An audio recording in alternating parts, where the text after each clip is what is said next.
আবার কালকা ইয়ে মরছে আমরা বানা কিশোরের মা মরছে এখন আবার শ্মশান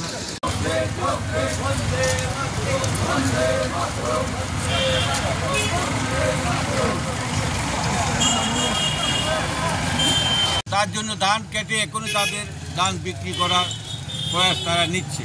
সরকার না কেনার ফলে এখন 800 টাকা দামে পার মন 800 দামে কৃষকরা ধান বিক্রি করতে হচ্ছে। এতে কৃষকদের প্রায় 200-300 টাকা করে লস হচ্ছে প্রতি মনে। সরকার স্বীকৃত যে দাম 2369 টাকা, সেখান থেকে অনেক কম দরে বিক্রি করতে হচ্ছে।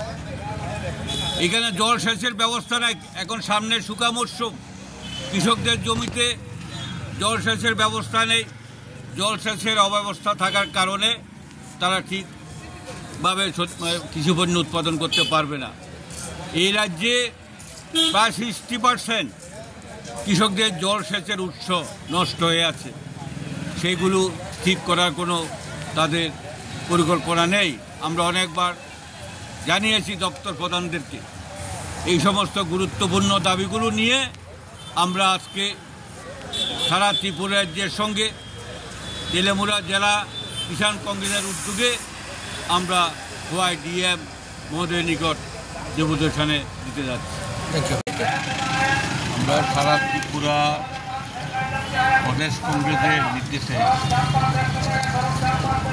ত্রিপুরা প্রদেশ কিষাণ কংগ্রেস এবং অসংগঠিত শ্রমিক সংগঠনের যৌথ উদ্যোগে 9 দফা দাবির ভিত্তিতে সারা ত্রিপুরা রাজ্যে 8টি জেলা সদরের জেলা শাসকের নিকট আমরা কৃষক এবং শ্রমিক সাধারণ মানুষের স্বার্থ সংশ্লিষ্ট বিষয় নিয়ে 9 দফা দাবির ভিত্তিতে আমরা বর্তমান সময়ে এই দেশের কৃষক এবং শ্রমিক স্বার্থবিরোধী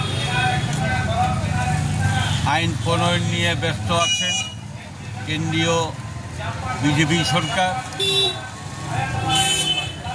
কিছুদিন আগে কৃষক স্বার্থবিরোধী 3টি আইন পাশ করানোর জন্য চেষ্টা করেছিলেন। সারা ভারতবর্ষের কৃষকের আন্দোলনের পরিপ্রেক্ষিতে সেই আইনটাকে পাশ করানোর থেকে স্থগিত রেখেছেন। শ্রমিক স্বার্থবিরোধী শ্রমকোড আইন পাশ করিয়ে সেই কর্পোরেটদের সুবিধা পাইয়ে দেওয়ার জন্য একটা নতুন আইন পাশ করিয়েছে। রাজ্যে কৃষকদের অনেক সমস্যা রয়েছে। বিজেপি সরকার এই দলের নেতৃত্বরা মুখে বলছেন কৃষকদের আয় দ্বিগুণ করবে, কিন্তু প্রকৃতপক্ষে দ্বিগুণ না হয়ে কৃষকদের অবস্থা এখন আরও সর্বনাশ। এই ভারতবর্ষে প্রতিদিন গড়ে 32 জন করে কৃষক আত্মহত্যা করছে ঋণের যন্ত্রণা। মোদী সরকার আজ পর্যন্ত কৃষকদের স্বার্থের কথা চিন্তা করে 1 নয়া পয়সাও কৃষি ঋণ মুকুব করেনি। যেখানে কর্পোরেটদের এবং পুঁজিপতিদের শিল্পপতিদের 16,000 কোটি টাকা ঋণ মুকুব করেছে, কিন্তু কৃষকদের কথা একটুকু ভেবে নিই। বিগত মনমোহন সিং সরকারের আমলে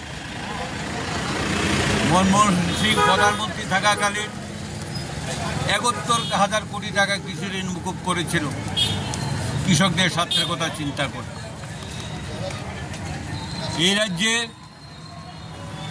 কৃষকদেরকে সামান্যতম মাসে ৫০০ টাকা ভাতা দিয়ে বড় বড় হোর্ডিং লাগিয়ে শুধু প্রচার চালিয়ে যাচ্ছে, কৃষকদের স্বার্থে কাজ করছে। প্রকৃত অর্থে কৃষকরা এখনও এমএসপি পায়নি। ডক্টর স্বামীনাথনের রিপোর্ট অনুযায়ী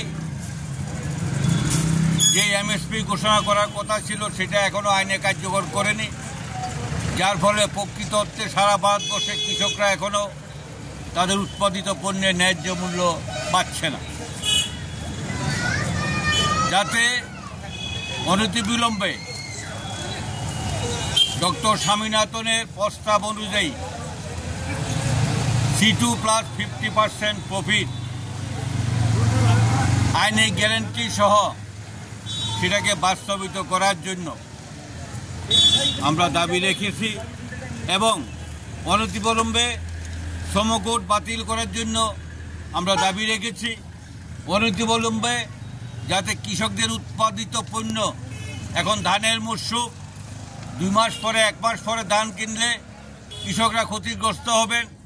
তাদের এখন ধান কাটা চলছে, তাদের লেবার পেমেন্ট করতে হবে, বকেয়া রয়ে গেছে। কৃষি সবজি এখন আবার তাদের উৎপাদন খরচ